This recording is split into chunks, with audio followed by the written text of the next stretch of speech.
Hello, everybody, and welcome back to Guys on Gaffr. And I think this is our fourth season that we are entering now as a podcast, I believe. Correct me if I'm wrong, guys. Our third full season, that's for sure.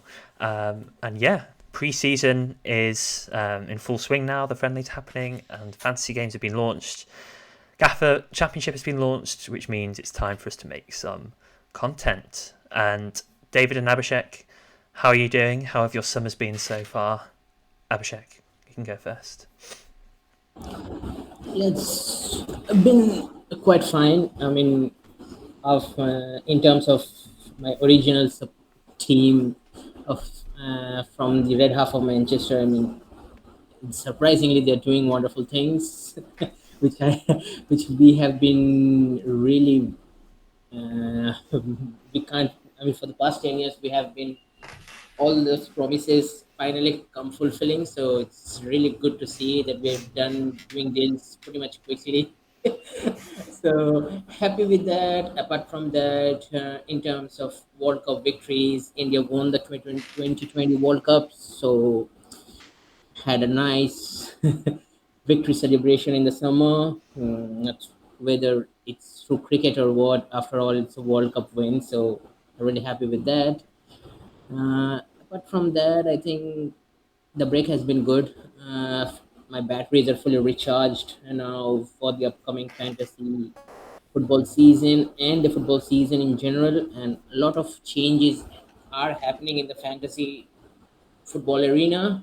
A lot of new competitions are coming. A lot of old competitions are leaving. It's sad to see, but I think it's a good thing that we are in this time. I mean, it's a good thing that football is evolving, and so as the fantasy part of it, so which is a nice thing to see, which is a good thing to see. So hopefully it does well in terms of holding on to its viewers, followers, and whatever way we can we play the game and whatever enjoyment we get out of it. So yeah, Yeah, apart from that, in terms of life, I think I'm doing all right. good. Yeah, how are you guys? David, Yeah, I'm good. I have my final week of my summer vacation now, so just have to relax a bit more and then to get ready for work again. But it's been nice to have a vacation and been to some weddings and been on some trips to. I was on a cabin vacation this weekend. That was nice. fun. So that's cool. We've been with my family and been with my now fiance. That's a news for Big for news, some guys. some listening to here. I've gotten engaged over the summer, so that's good. So we're looking very much forward to that. And yeah, so it's also been good following the Euros. So that's been fun, and also the fancy game. Even though I didn't do so well, it was nice to have like something to do beside it. But yeah. And then looking forward to getting back into Gaffr and seeing like starting. I feel like I'm starting at scratch each season, so let's see what happens. Always the way with not only teams. Well, yeah, they always talk about something for fantasy podcast. 6 new teams every season in Gaffr, which just always makes things interesting and different and fresh. But yeah, exciting times, David. As for me, I guess Wimbledon and the French Open, like tennis, basically filled the sporting void after the football season went. So I've been following a lot of tennis. And the Olympics will fill the void until the football season starts as well, which is going to be really good. I'm excited for that.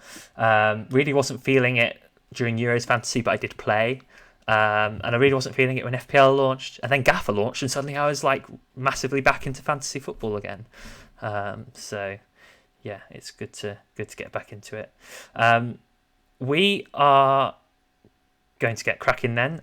So firstly, just to explain a little bit about our kind of plan for this season and the content, we had a discussion last week, and essentially we're kind of in a place where we could go a couple of different routes. One route could be we could try and really put a lot into this and be more consistent with content. I think we've been quite good in the first half of the season of getting a couple of pods out every month or so. Maybe not so good in the kind of towards the end of the season, and we could kind of try and grow more and do more. But what we've kind of realised is it's probably not very realistic for us time wise this season. So, as David mentioned, obviously he's got a wedding to plan, which is extremely exciting and far more important than podding for Gaffr. And amongst other things, you've got a master's course, haven't you? And alongside your job, which means, that's going to take up a lot of your time. So David's going to be far less free this year, but all for exciting, good life reasons. I also don't personally feel I can give the time to really make content on the same basis as content creators that I don't know how they do it, to be honest. Like every single game week, like if I fancy every single game week putting something out, not just for Gaffr but kind of all fantasy games really. It's very impressive what they do. So what that means for this season is obviously we're here, so we're not going anywhere, because you are listening or watching to this right now. But what it does mean is, ultimately at the end of the day, we do this for enjoyment, and because we find it fun and we enjoy kind of talking about the championship and this fantasy game that's been an amazing part of the fantasy community the last few years. And we're going to go into this season with an attitude of just that, really. We're doing it for our enjoyment and hopefully useful content for you. But what that does mean is that we're actually not going into this season with any particular aims in terms of frequency of content. So you might see a bit less of us. We might not be recording as often because life is getting in the way. So yeah, we're still here. But yeah, you may find things are a bit less frequent, particularly in this first half of the season where historically we've kind of been quite good at getting content out. So we're not going to make any promises as to kind of how often we're going to record and pod. But yeah, that's kind of where we are. Anything you guys want to add on that topic? I think what we are trying to say is that basically don't want to feel burnout by ourselves by doing all those things, because we have all those important things. David has 3 things going at a time.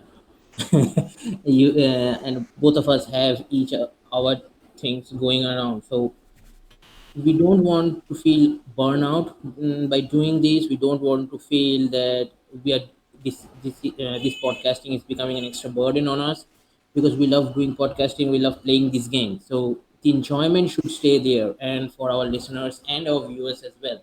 So it doesn't make sense to move on like that. I mean, whether this especially from this starting this season, so we are not going to go into saying that we're going to putting out 4.4 in a month, 4 videos in a month. We are not going to do that because we simply don't have the time to do that. So that's what we're trying to say. It's not that we're going away. We don't want this podcast to go away by burning ourselves down, by shooting ourselves on the foot. So what we're trying to say is that we're just slowly reducing our load in terms of podcasting a bit, so that we can provide you quality content whenever we podcast, whenever we put out our videos or threads, or whatever way we try to engage with our fans. So that's what we're trying to say, and that's what we are trying to put it out. I don't think otherwise, because all the fans that we have gathered for the past 3 or 4 years, they mean the world to us. They are, I mean, gradually you guys have seen us rise slowly towards where we are today. Whether we provide, absolutely correct all the time, whether we provide content correctly all the time, especially I have made a couple of really bad mistakes in going live in the. So yeah, we want to do that. We want to have that enjoyment going on for the future years to come. So that's what we're trying to put it out, and I think that's about it. Anything you'd like to say, David? Yeah, I agree with both of you. And a big part of it for me is like, if we keep the pod going, us three can like continue talking as well. Not just about defense football, but like afterwards the good recording, we can just talk about life as well. So it's a good not excuse, but like an opportunity to keep the friendship going across borders. Like we haven't never met in real life, but we still talk about this obscure game and have fun with it. So I want to keep that going. It is amazing, isn't it, how a fantasy game run by the community on the second tier of English football has brought an English guy, a Norwegian guy, and an Indian guy together to create a podcast we've never met in person. It is really cool. And so, yeah, I completely agree with what you just said there, David. That's really spot on. One of the ways in which this decision has kind of manifested itself is that we are doing a mammoth recording session right now, and we are going to be previewing all 24 teams. We're going to split it into probably 3 videos of 8 teams each, but we're doing them all in one sitting so that we can kind of get it all out of the way. And so what that means is we're going to have to go fairly snappy as we go into all the teams, but that's the plan for now. So we're going to go into each team, we're going to look at their opening fixtures, the key transfer news, and our thoughts on their assets. And we're also going to put them into one of 4 quadrants in the league, kind of top 6, rest of the top half, bottom half, and relegation contenders as kind of initial predictions. So you may be watching this video, at the time of recording, let's just say it's the 23rd of July, so that's where we're at with transfer news, so things may have changed since, so please bear that in mind, whichever episode you're on, in terms of players that may have moved. We end up talking about players that have gone, just bear all that in mind. It is, obviously we'd like to kind of have more information, but it's just, again, like I say, from our plan for this season, now is the best time for us all to sit down and record, and so we're doing it now, but hopefully it'll still be very, very useful stuff. We've also had a few contributors for a handful of teams, maybe 6 or 7 teams, from fans of different clubs who've given some thoughts very helpfully. And where relevant, I will be reading those out as well. So let's get cracking, because we have got a lot to get through. So for this first episode, we've got 8 teams to come up. I don't know what order these are coming up in, so let's wing it. The first team is Luton. So for Luton, the key transfers so far, which you'll see on the screen, I'm also loading them up on my laptop here as well, so I can get any more recent ones, because these were written a couple of days ago. The key ones, Rural Walters, an under-21 Arsenal player has come in for 4 million. He's a right back. Shandon Baptiste from Brentford is the other key one, also on a free transfer from Brentford. There are a few other kind of transfers that are under the 1 million mark that I won't go into. In terms of key outgoings, the main ones are Gabriel Osho and Ross Barkley going to Villa. Also, Ryan Giles has gone to Hull. Any others here? Luke Berry's left as well to go to Charlton. I think those are all the key ones. And in terms of their opening fixtures, Burnley at home, so obviously a tough start, but then things get much nicer. Portsmouth away, Preston away, QPR at home, Millwall at home. So not a bad start at all. Right, guys, what are your initial thoughts on Luton assets, and who would be the kind of standouts for you at this moment in time? Obviously, they're a relegated team, so we've kind of started off with a team that we are quite heavily interested in. Actually, hold that thought. Before I come to you, I need to read out Dan Ashby of the EFL Fantasy Podcast's thoughts on Luton, because this is one of the teams where we have some detail. So I will come to you in just a moment, but first let me just read out what he said about Luton to get a bit of fan insight. Thank you, Dan, for contributing this. So he has said that he would be disappointed if Luton aren't a top 6 team this season. Edwards, the manager, has been pretty vocal that he wants us to be pretty attacking this season. He's given his likely starting lineup when everyone is fit. He's put it as a kind of 3-4-3/3-5-2. So kind of as things stand with the current players that they've got, it's Kaminsky in goal, 3 centre-backs, Mengi, Anderson and Bell. Right wing-back, he's got Ogbene, which is interesting. Left wing-back, Doughty. Centre mids of Nakamura and Baptiste, Chong as a central attacking midfielder, and Morris and Adebayo up top. A few other comments. There are a few players injured, so Burke, Anderson, Bell, Brown and Nakamba are all yet to feature in pre-season. This could mean that we get a bargain in defence of Holmes, who's 5 million, or a highly rated youngster called Johnson at 4.5 million. They could start early on.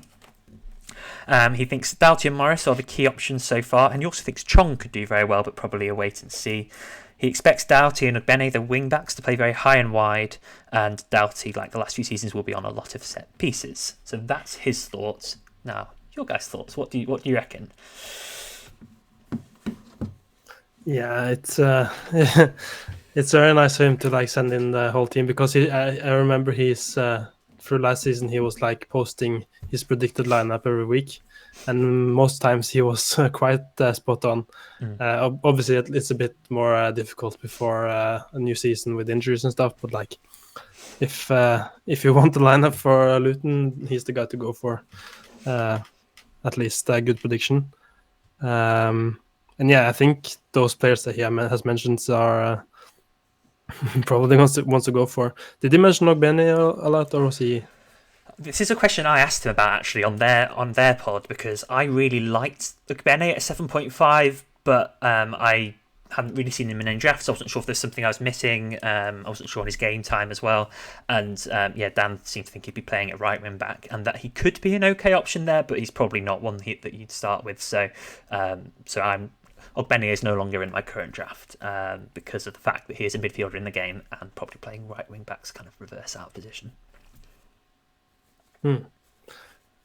So was that a different position he played last season, or is it a new thing that he's playing right wing back? He's been more of a winger, but I guess they lost Kabore. I think he was only on loan, so I guess if they need a right wing back, and they seem to think he'll fit the mould quite well as particularly, I guess, in the Championship, if they're going to play quite an attacking style of play. You wouldn't do it in the Premier League, but in the Championship maybe he fits the mould a bit better.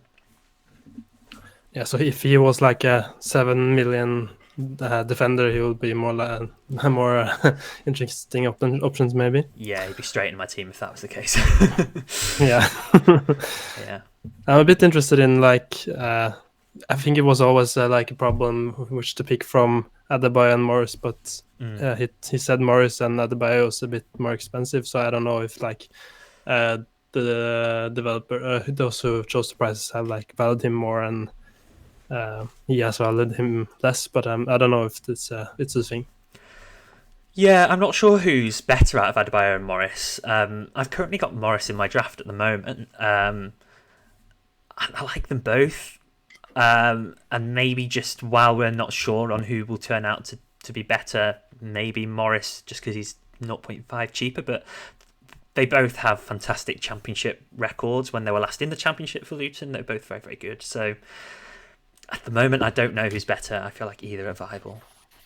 Abhishek, any thoughts on those two, Adebayo and Morris?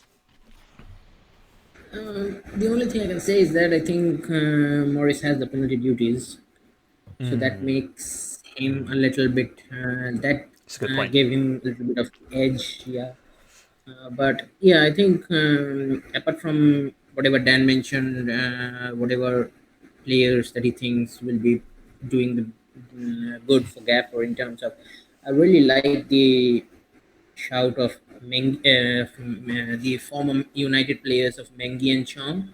I think both of them will do really well in terms of in this set of league, because Chong did well for Birmingham when he was last time played in the Championship. So that was a different side. But for this Luton side, he has played for them in the Premier League as well. So he will do well. So if we are not looking, I mean, in terms of option, I think Chong can be a decent one. But the problem is the mids.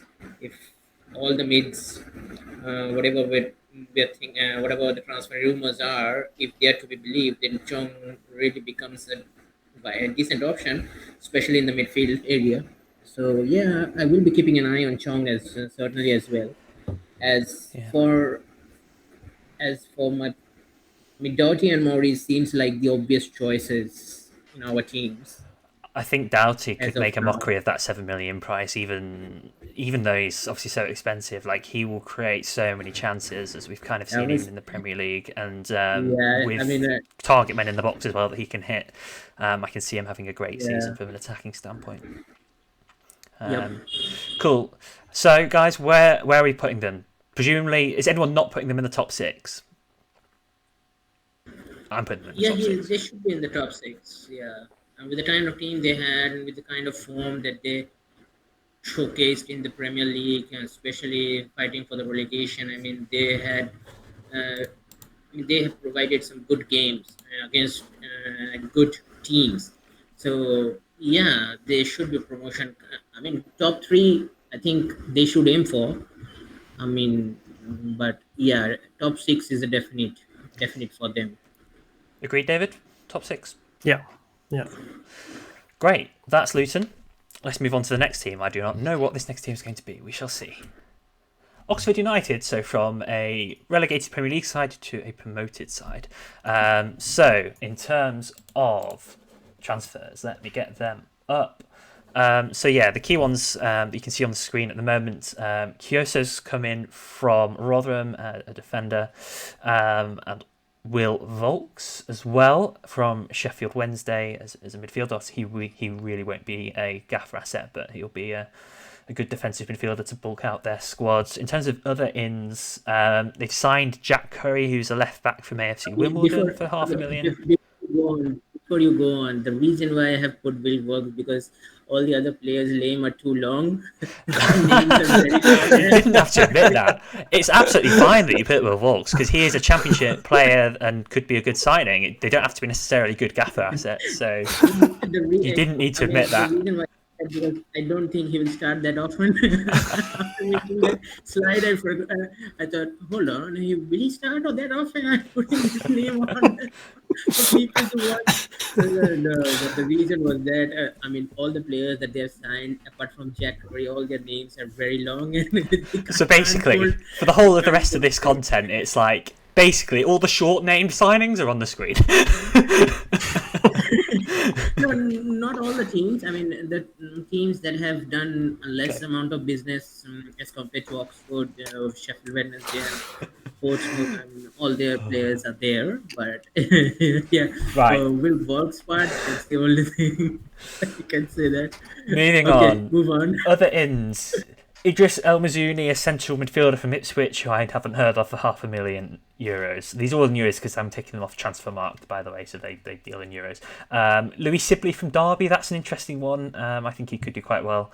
Attacking midfielder. Plaqueta from Swansea. I didn't even realise he was at Swansea. I thought he was still at Norwich for some reason. But yeah, a winger who never quite broke into the Norwich starting 11.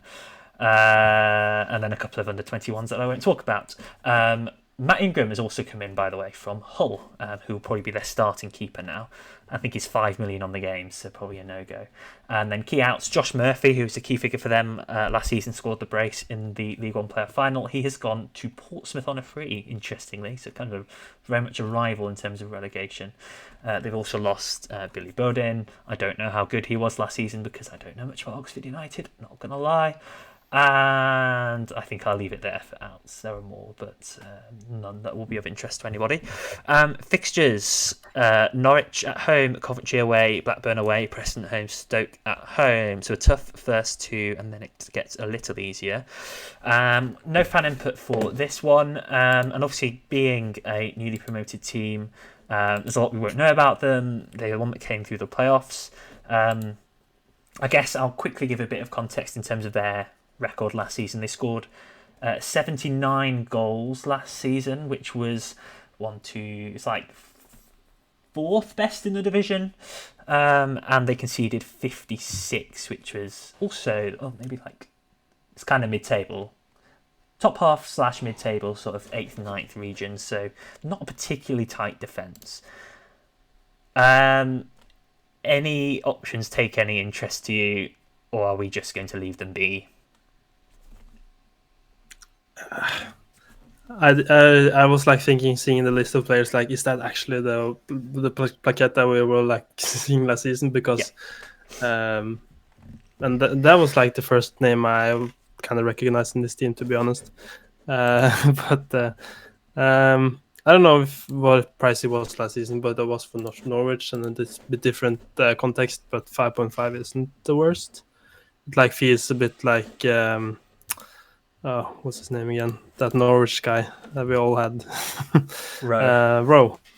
But not probably a bit worse and not a good enough team.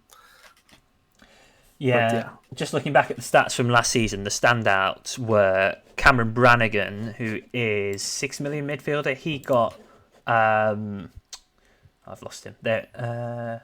12 goals and 9 assists. He was on pens, so 9 of those 12 goals were pens. And then also Mark Harris, 5.5 million striker, got 15 goals and 4 assists. So those are the kind of two standouts from last season. So I guess if you're looking at anyone in particular, it's probably those guys. But for me, it's I'll leave them alone. I don't think I'll be going anywhere near. The only one I may go near at some point is the goalkeeper for Jeepers Keepers, depending on how many saves he ends up making. Because we love a goalkeeper from a weaker team for Jeepers Keepers, don't we? Yeah. Any other Oxford United thoughts, or should we let's move on? Probably. I mean, the only thing that I can say is that I've watched Des Buckingham team play because he was in the Indian Super League, the top league for in my country. So he will play an attacking brand of football. Whether his team concedes goals or not, he will play an attacking brand of football. So his team will be a decent team to watch, a really good team on the eye to watch. But in terms of clean sheets, don't expect much because when he was here, they weren't getting that much of clean sheet. For I think he was coaching the City Group side that plays for for my top tier league. So he was in the books of the City Group citizens. So he will be an attacking mind coach. His team will score a lot of goals, but he will concede a lot of goals. So I think probably the guys that you mentioned. I mean, the only guy that I may single out is Mark Harris because he was the top. He was scoring goals for them in League One as well. But how crucial is Josh Murphy to them? The loss of Josh Murphy to them Big loss. remains to be seen because he was pretty influential in their run, especially at the back end of the season and in the playoffs. So how they cope up without him remains to be seen. But yeah, apart from that, all the basic points that you guys told, I tend to agree with them. Relegation threatened. Anyone think they'll do better than that and finish outside of the bottom 6? Yeah, I think they will finish outside the bottom 6 because Okay. purely because I know Des Buckingham by watching him coach teams in my country. So I know how he is. I know how his mentality is. So I think he will just pull them off. But who knows? It depends on the form of his players because it's a quick league. And on the bounce, you get 3 wins on the bounce. You are pushing for playoffs. On the bounce, you get 3 losses, and you're racing towards the relegation battle. So, yeah, how they cope up with that remains to be seen. All depends on that. But for me, I think they will just sneak through and be safe. What do you reckon, David? I am not as clued up as you guys on that team, but like I would have to look at the other teams that are like in the same group of threatened sides, and there are some maybe some of those who like luckily escaped the last season could be in trouble. So I guess we'll see, but like at least they have a brand of football. That's a good thing. Like we know a bit what you can expect, and probably it's a good thing to be on attacking side in the bottom half because you will most likely let in lots of goals anyway.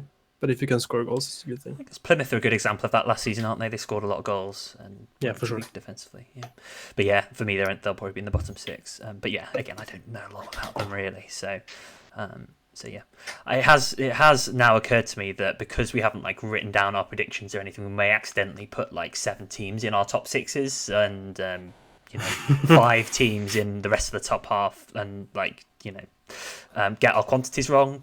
So don't hold us to that. They're just our thoughts. Don't be like, you said 9 teams would be in the bottom 6 because we're not keeping track. That's for our final pod before the season starts, where we do our actual table predictions just before the start of the season. Let's move on because we've got many teams to get through, and Preston North End is next. Preston North End, their key ins and outs. Their key ins, Sam Greenwood, as you can see on the screen, has come in on loan from Leeds. They've also signed someone from a Danish team, Thor Darson, a central midfielder, for €830,000, who I have not heard of. In terms of outs, Alan Brown has gone to Sunderland for free. They've also lost Greg Cunningham. He's obviously getting on a bit. And Ben Woodburn has gone to Salford. So nothing that significant. They're all frees and they weren't kind of crazy important players. Liam Miller's finished his loan and gone back to Basel. So not a lot of activity for Preston transfers wise, and they have got a tough start to the season fixtures wise. Sheffield United, Swans at home, Swansea away, Luton at home, Oxford United away, Middlesbrough away. So not a very easy start. So probably not of much interest to us at the moment. I guess with Preston, we always look at them defensively because they can be relatively solid. So you guys thinking you might be interested in them defensively? Like, a lot of the defenders are basically 5 million. Brady's there still. Potts, maybe. Any interest in Preston defence? I know Abhishek will be interested in Brady. Yeah. That's probably it, to be honest. Nah. Yeah. Not for me with that opening winner fixtures. Nah. If I was still doing it like in a Scandinavian team, I would like probably have two of those players like Frösja, Jensen, and Ries. But like, whatever reason would I have to pick them at least in the start if they don't like show an incredible form.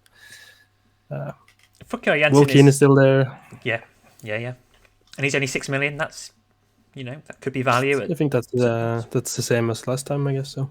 Yeah, and Fokyo Jensen's only 6 as well. So again, he could be one that at certain moments could fulfill that price bracket if you need it. In terms of cheap mids, I'm not that interested really. I don't think he was that. I was never really on board with him last season when people were picking him, but obviously he is a very one of their most creative players, and so there may come a time where he pops up and could be a useful asset. But maybe Sam Greenwood at 6 million as well could be one to keep an eye on. But I'm not going near any of them at the start of the season. Any other thoughts? I think much depend on what business they do until the end of the transfer window, because they haven't done much. They basically had an upgradation on the central. With Brown leaving, they had to fill that gap, so they've shelled out a lot of money. I don't know about that player at all. So, but yeah, this is a team where when you have a good run, jump on them and then jump off them when their bad run starts. So, they are kind of that side. They haven't been consistent enough for the past few seasons to say that they are good, decent options. But yeah, it's a jump off, jump on kind of team.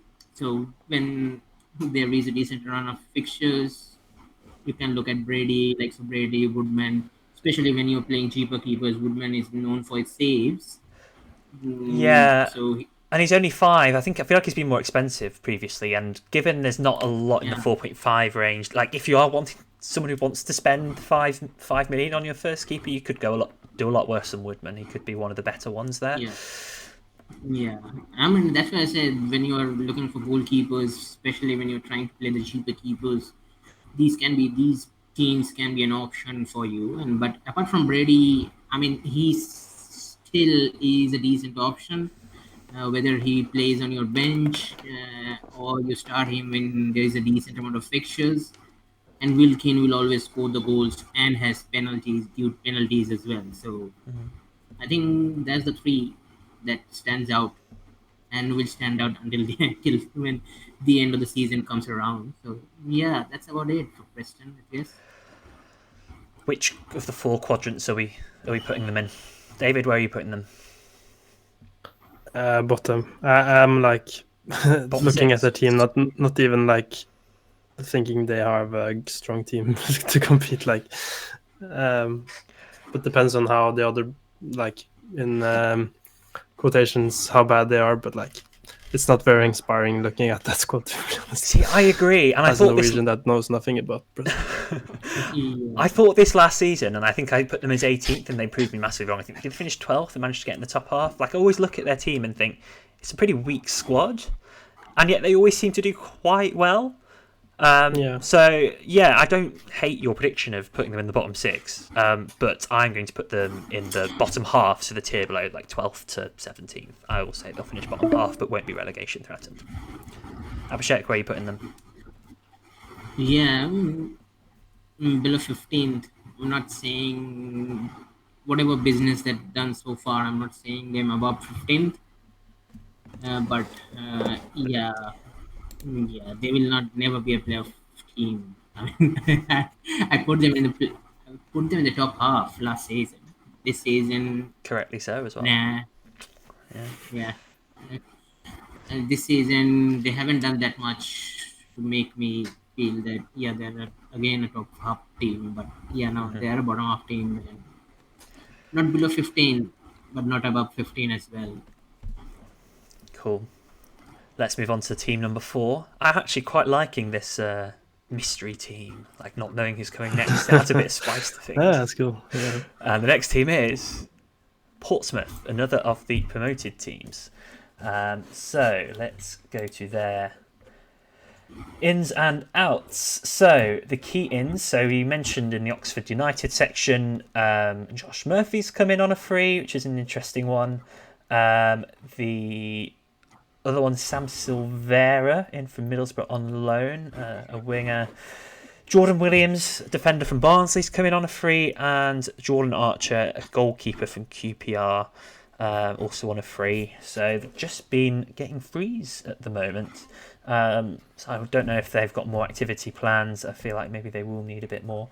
In terms of key outs, again, as it's a League One team from last season, I don't know how many of these are key outs, but I'll rattle them off. Central midfielder Lee Evans, Joe Rafferty, right back's gone to Rotherham. Sean Raggett's also gone to Rotherham, he's the centre back. Matt Macy, the goalkeeper, has gone to Colchester, so presumably he was the backup. And yeah. Oh, and Sam Silvera was there on loan last season, I think. Or was he? Maybe not. No, ignore that. That's me misreading the information. Anyway. Portsmouth, I think a lot of people have cottoned onto this by now. Champions of League One last season, but they've got a horrible start fixtures-wise. Leeds away, Luton at home, Middlesbrough away, Sunderland at home, West Brom at home, and I think they're bad even beyond the first 5 fixtures, to be honest. A bit of information from last season in League One. Obviously, they finished top of the table, 97 points, scored 78 goals, which is like joint 4th, I think. 5th, joint 5th. So not completely free scoring, but they did only concede 41 goals, which is it's actually the 3rd best record after Derby and Lincoln, but yeah, not a bad defence. And in terms of their like top attacking returns, Colby Bishop got 21 goals and 3 assists, so that's quite impressive. And Paddy Lane got 12 goals and 7 assists, and Abu Kamara got 8 goals and 10 assists. So in terms of people we might want to look out for, I guess those are the ones. Thoughts on Portsmouth, guys? Anyone on your watch list for your Gaffr teams at this point? No from Dave. It's another team that we're not very knowledgeable about, I'm afraid, everyone, because it's a league promoted team.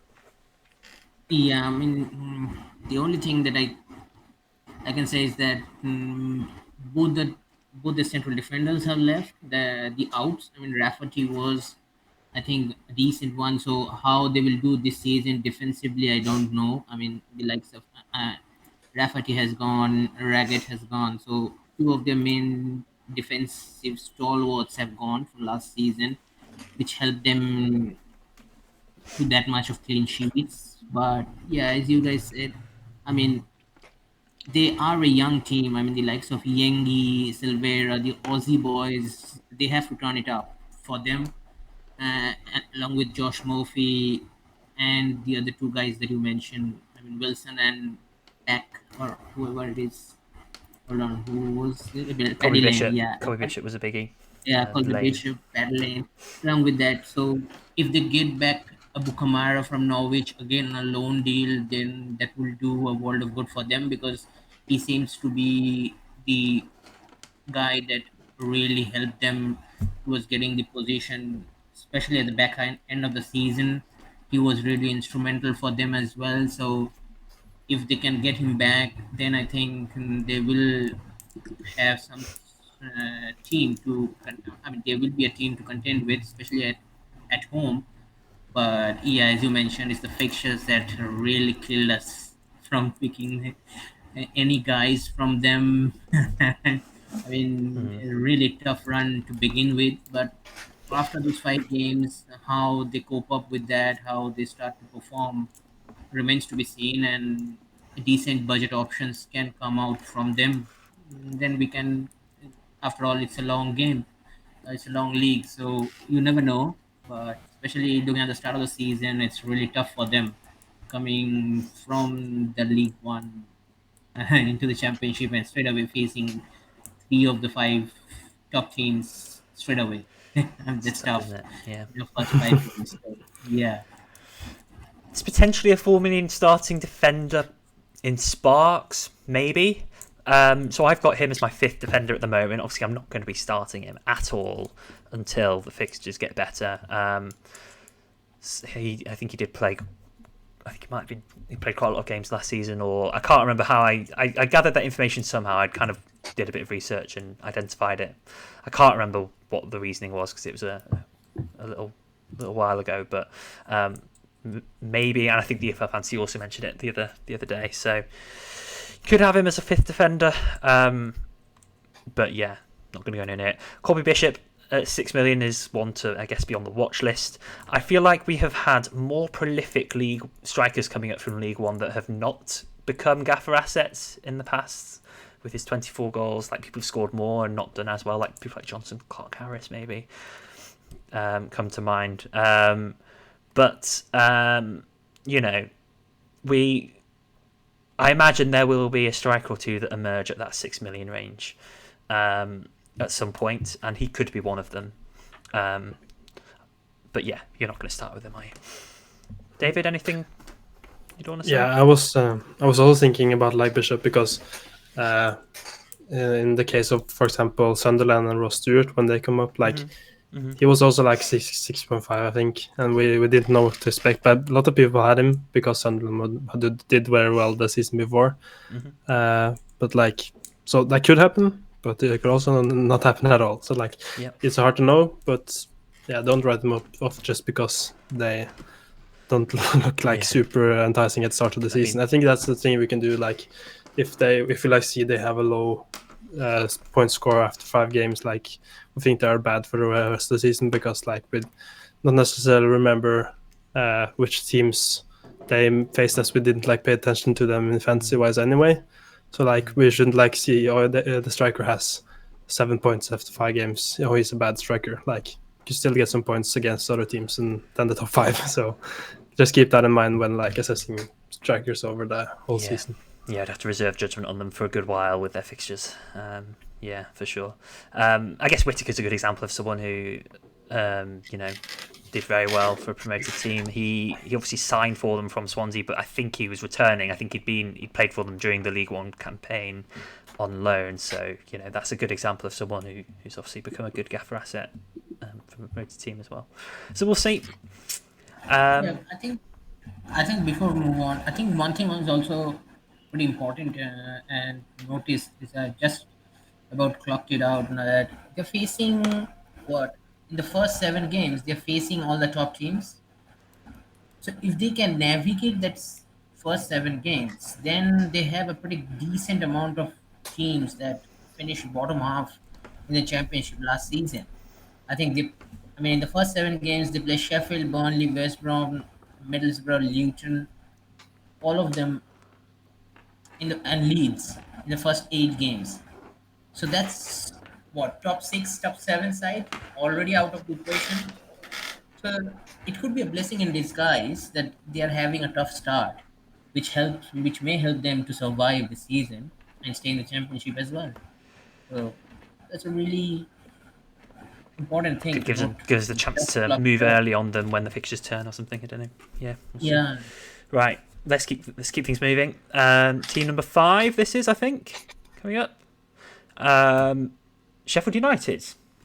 So we've had 2 promoted teams from League One. We now have our second relegated team from the Premier League. So Sheffield United's key ins and outs. So some quite interesting ones here. Kiefer Moore has come in from Bournemouth. Callum O'Hare has come in from Coventry on a free. I can't believe they let him go on a free. Must have been a contract thing. Sam McCallum at left back has come in from Norwich, also on a free, and Jamie Shackleton has come in from Leeds on a free, and a couple of others that aren't particularly interesting. Benny Traore's come back from a loan at Nantes, for example. Outs, Cameron Archer. I'm confused by that one because I thought he was always at Villa. It's saying on here he's joined Villa. But anyway, Archer's no longer there. Have they brought him back? I don't know. I'm confused. I'm sure lots of you know the deal with Cameron Archer, and I've just forgotten. Jayden Bogle is an interesting one. He's gone to Leeds. Archer is gone completely. Sorry? Cameron Archer is gone, and Villa has exercised their Is it their buyback or something? A buyback clause or something? Yeah. Max Lowe's gone to Sheffield Wednesday. Wes Fodringham, the keeper, has gone to West Ham. Ben Osborne has gone to Derby. Jefferson's gone to Bournemouth. Baldock's gone to Panathinaikos in Greece. McBurney's out of contract. Basham's out of contract. Norwood's out of contract. Egan's out of contract. Brereton Diaz was only on loan. Lots of outs for them as well. Fixtures, Preston away, QPR at home, Norwich away, Watford at home, Hull away. So, not a bad start at all. And we have got 4 minutes left on our meeting, so we're going to have to go rapido. Thoughts on Sheffield United, very briefly? I was one of the guys that had O'Hare at the start of last season when it was like a bit injury rumor thing happening. I can't remember how well I did like across the season, but he was like one that people were very excited about when he played for Coventry. Mm-hmm. And arguably Sheffield United is a very much better team, at least now. So I think that could be an interesting opening. And it's just like he's only 8 million, so in the same range as Whittaker. I'm not sure what like the comparison between those are, but yeah, he's the one that like caught my eye at the beginning at looking at the team at least. Yes. Abhishek? Yeah, I think for me, there's a lot of option in Sheffield from Sheffield United, and how Chris Wilder starts to play there. Probably, I mean, for God's sake, please let them play attacking football, because you have too many attacking players in your squad now, who can score goals, who can create goals, who can help you at least fight for the championship title alongside Leeds and Burnley and those guys. So, for God's sake, don't be defensive, because you guys have got a lot of like so Shackleton, McCollum. They will provide you a bit of depth going forward as well. So, yeah, I guess from Sheffield United, we will be seeing a lot of players into our draft. 2 3 players coming into our drafts pretty often, pretty quickly, and pretty early, I guess, if they start to play to their potential. Yeah, key things for me. Defence seems a bit expensive, though Ahmed Hodzic was very good in Gaffr a couple of seasons ago, so I'm probably not going to go there. Hamer, I think he's a lock in my team. He was fantastic for Coventry, and I think he could be an extremely good option this season. He'll get a lot of key passes, create a lot of chances, get a lot of assists, I think, and will chip in with goals. Kiefer Moore could be interesting at 8.5. It's going to be, but I'm not even sure who starts really out of him, Brewster and Nasula. I think Kiefer Moore, though, could be very, very good value at 8.5. So he'll be, but he's not one for me to start with. He's one for the watch list. Which quadrant are we having then? For me, Top 6. Top half. I'm going to say they finish outside the top 6. Yep. Abhishek says top 6. David? I'm saying that. Yeah, top 6 as well, I think. Cool. Cool. Any final words on Sheffield United in the next 30 seconds? No. Remember that they are not Sheffield Wednesday, they are Sheffield United, because some people get mad. And don't call them Sheffield. Yeah. Very important. There we go. Obviously, we've rattled through one of the bigger teams, but I think we've basically covered it.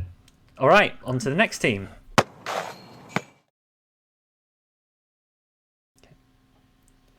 Right, we have a new meeting. We could talk a bit more about Sheffield United, but I think we've basically covered it, even though we rushed through it through one of the more interesting teams. So let's move on to Sunderland, who I must say have an absolutely horrendous new badge. I imagine most fans are not happy with it. I was about to say, like, what is that thing? It's awful. I hadn't seen it before, like seeing it in the screenshot. I was like, what team is that? And like, I had to zoom in on text. Like, is that so? Oh no! It's reminding me of like one season in like 2013 or something where Everton had this completely different, horrible badge as well that lasted for about a year before they changed it to something that was similar to the old one. Anyway, key ins for Sunderland. Alan Brown has come in from Preston on a free to kind of bolster their central midfield. Simon Moore, the goalkeeper from Coventry, has also come in on a free. Not sure whether he'll end up starting. I guess it's possible. In terms of outgoings, actually nothing that interesting. Bradley Dack is out of contract, and the other players there are all players that didn't start, so I'm not even going to bore you with the details of their outgoings at this moment in time. Their fixtures: Cardiff away, Sheffield Wednesday at home, Burnley at home, Portsmouth away, Plymouth away. So actually pretty good aside from that Burnley fixture. So there could be an interesting one. I have fan input for not Sheffield United, for Sunderland. So I will read that out. It is from FPL Beery. So here is his write-up for Sunderland. Thanks so much for sending this in, Spencer. And yeah, it's very detailed, so much appreciated. Expectation as a fan is always top 6. If key players like Clark, Ballard and Neil stay and decent signings are made, this is achievable with the new manager, Regis Lebris. Not sure how you say his name. Looks like it's French. Interesting changes to the style of play, apparently. He has been trialling a couple of different formations, 4-4-2 and 4-3-3, with one defensive midfielder and 2 box-to-box centre mids. The 4-4-2 looks a lot better and actually involves Joe Bellingham being up top. That's interesting. Clark and Roberts are more involved, and the gap between fullback and winger allows Sirkin and Hume to overlap better. Block of 4 of 2 centre midfielders and 2 centre backs is strong when countered, and the RLB, don't know if that's the left back or the right back, but the manager. It's the abbreviation for the manager, RLB. He likes to press high and try and win the ball high up the pitch, which is a different sort of style. Can't take much from the pre-season games, but he thinks some variation of the 4-4-2 is most likely to be how they start the season with the current personnel. In terms of Gaffr assets, obviously Jack Clark. We all know how good he is. He's also said Roberts is one to watch. Hopefully he's back to his best. I know he was someone I was quite high on at the start of last season, but never really fulfilled his potential at all. And Joe Bellingham, who he does think will be out of position up front, which is interesting. If Patterson does leave, the goalkeeper, then Moore, the keeper who we just mentioned, Simon Moore from Coventry, will be into the side. He's not massively impressed by the distribution from the friendly he saw, but he's a good shot stopper. The strikers aren't massively clinical, but if they hit the ground running, then 1 at 6 million is always an option. It says worth checking out Hemir's goal against Eldens in the friendly. That very popular Game Week 1 pick, did he score any goals last season, Hemir? I think he might have got 0 goals for Sunderland last season. I don't think people are going to be going there this time. So that's his detail, so thank you, Spencer, for that. They disappointed last season, Sunderland. I think they finished 16th or something in the end. Are we expecting a better season this time around? And what do you think about their options?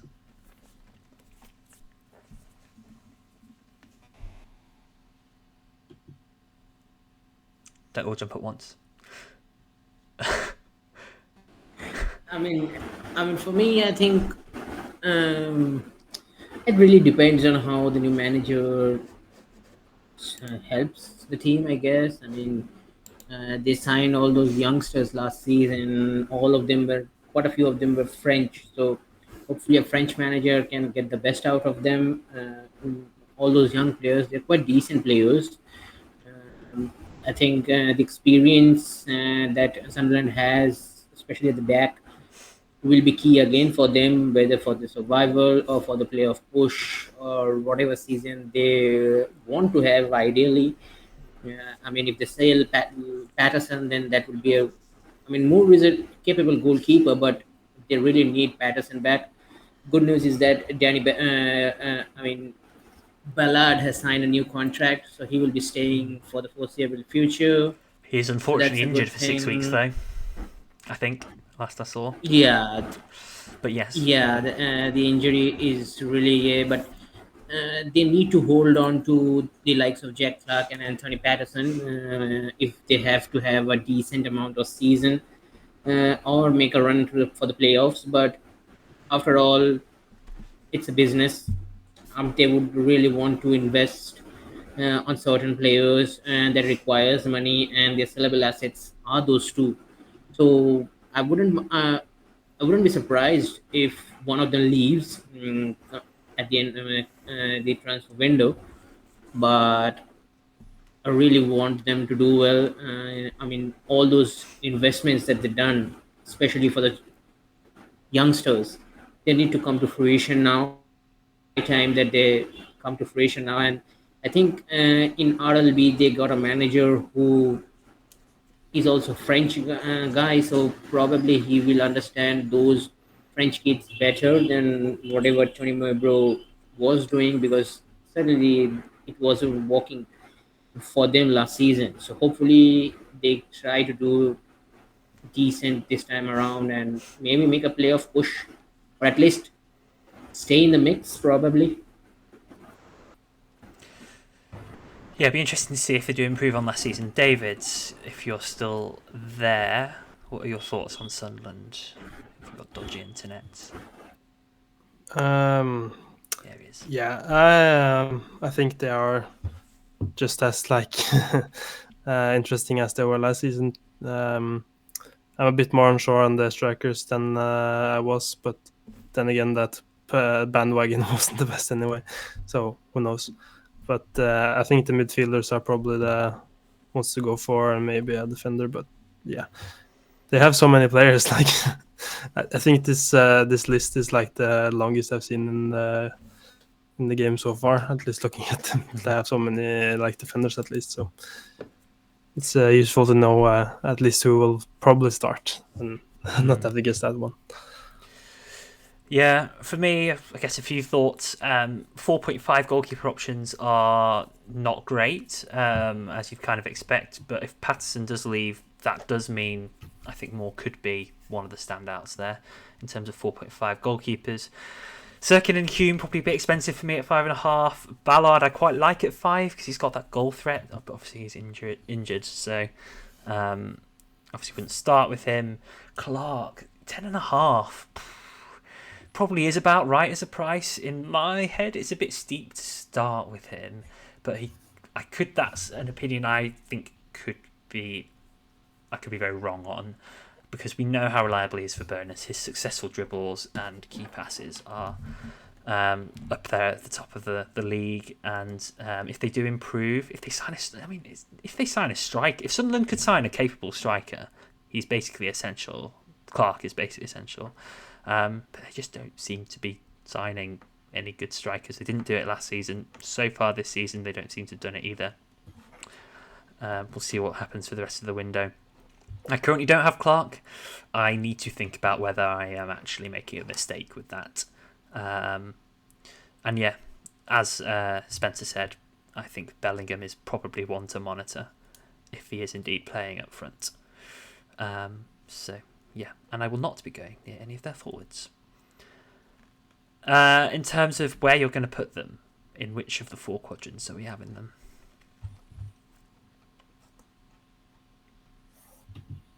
And for me, it's top half. I'm 10 to 13th position. They will again do that. If They don't.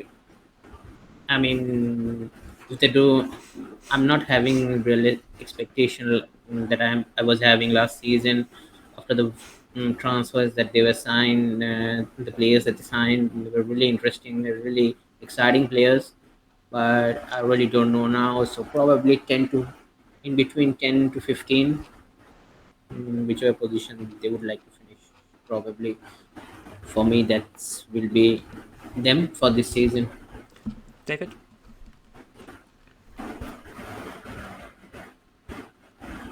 Can David hear me? I don't think he can. David? Are you there? Yeah. I think they will be.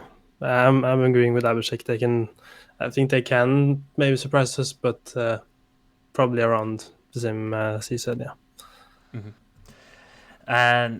Yeah, I'm going to say top half as well. An improvement on last season. Not enough to get into the playoffs. They are a Clark injury away from being a bit screwed offensively.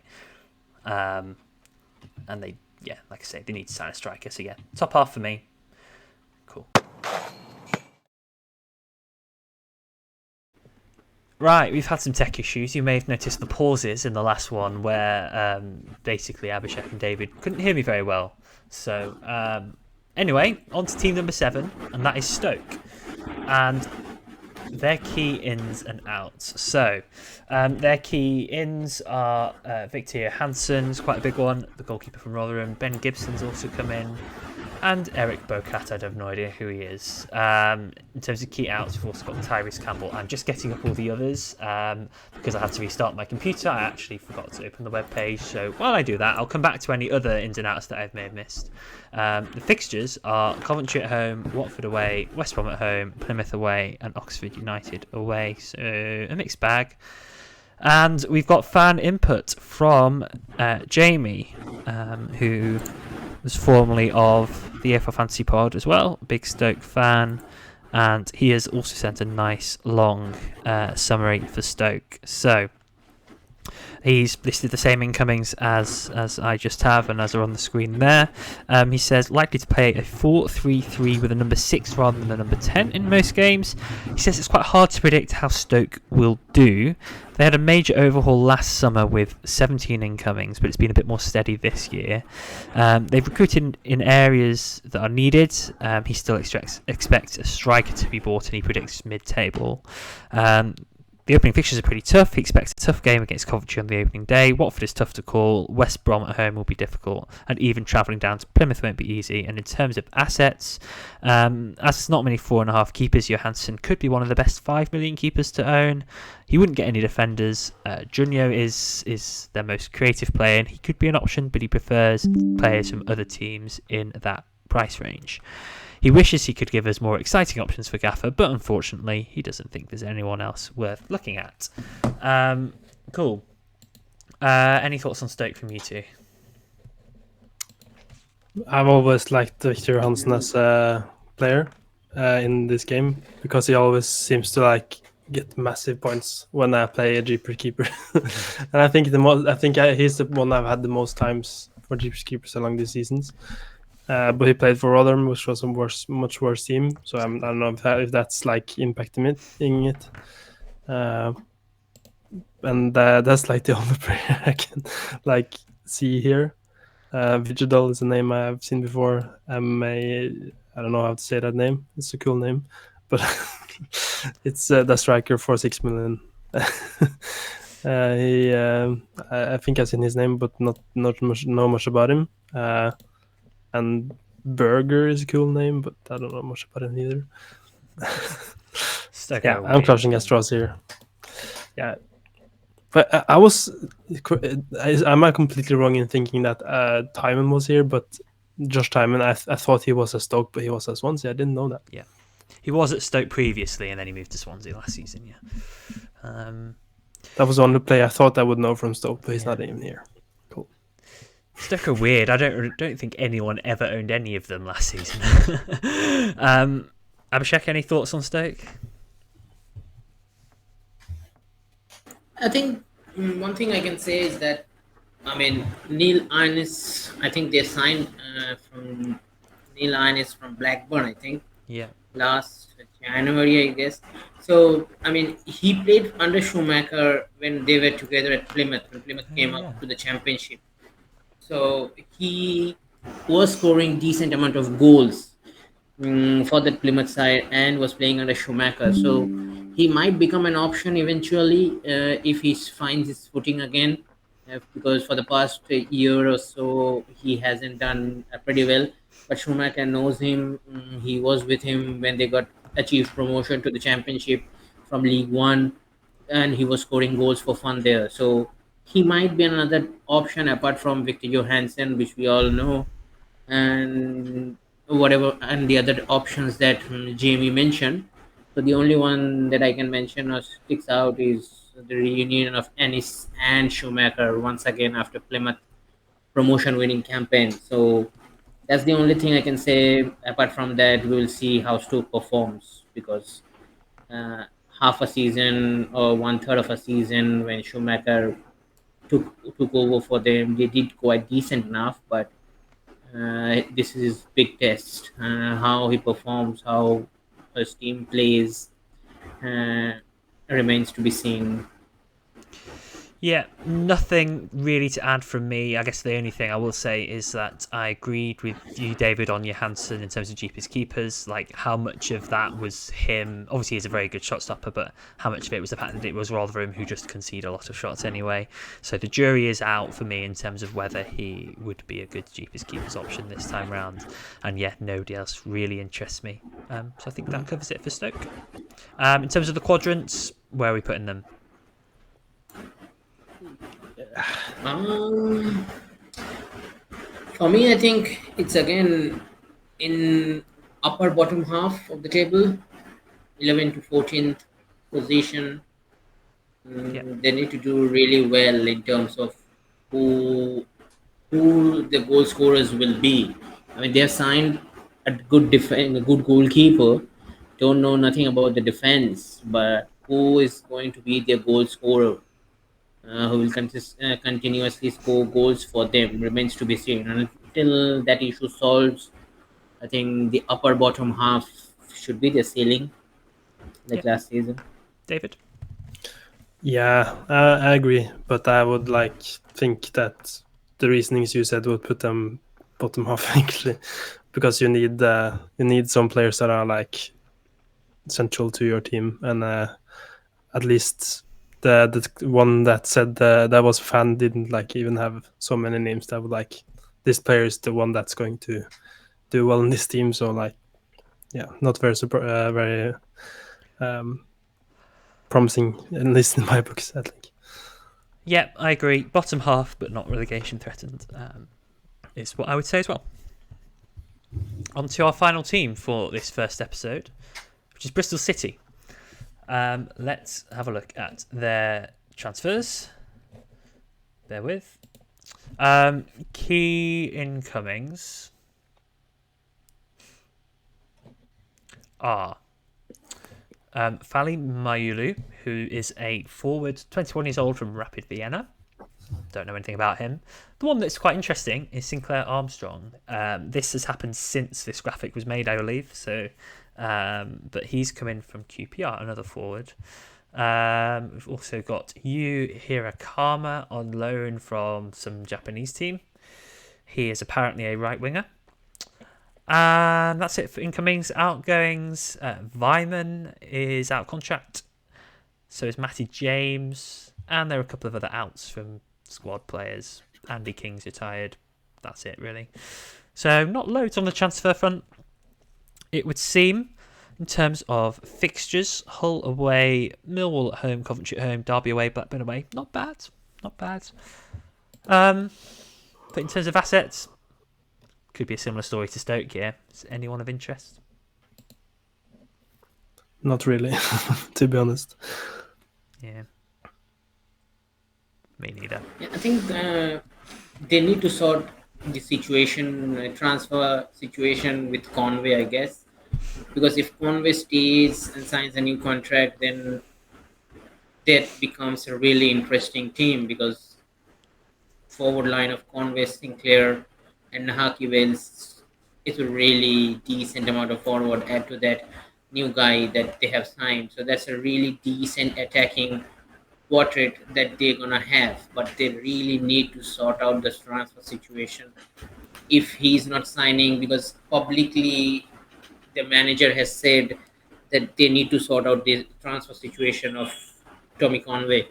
Otherwise, he's not gonna pick him, I guess, because he's throwing down the gauntlet. He's giving him an ultimatum of sorts that he either sign a new deal or play somewhere else. I think he's training separately as well, so that's a situation that could get really messy really fast. So they need to quickly sort that situation out.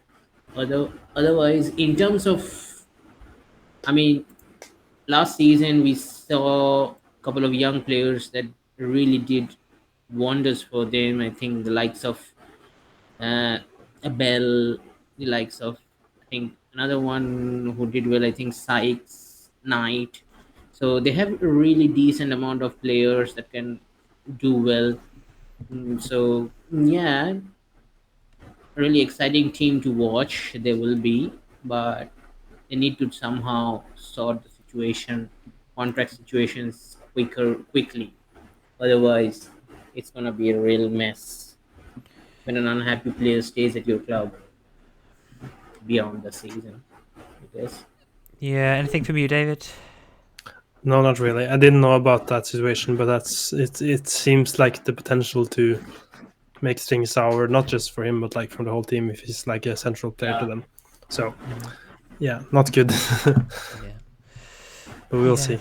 A lot of their attackers are very cheap. Like, you got Bell, who was he a forward last year? And then you got Cornick and you got Mehmeti, all 5.5.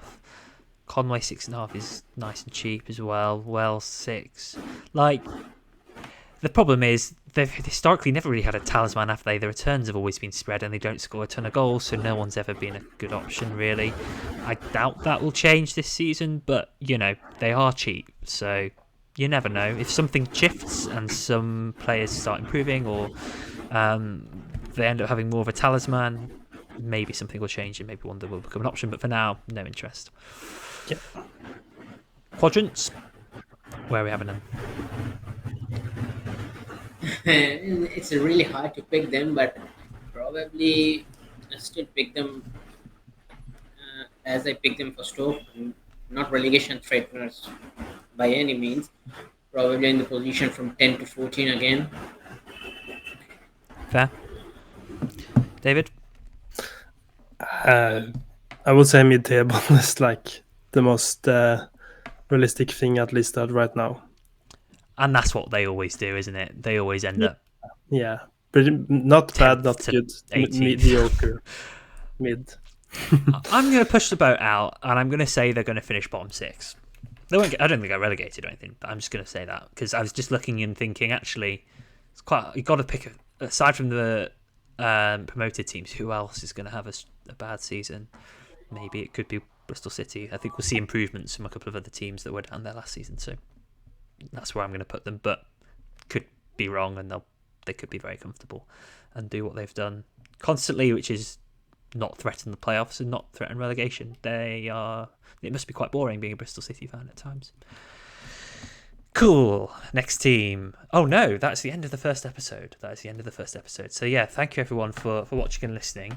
And yeah, do stay tuned for episode 2 where we go through 8 more teams. And we will see you for that very, very soon. So for now, it is goodbye from me. Ha det bra. And that was Abhishek saying namaste from me, but he was on mute. Bye!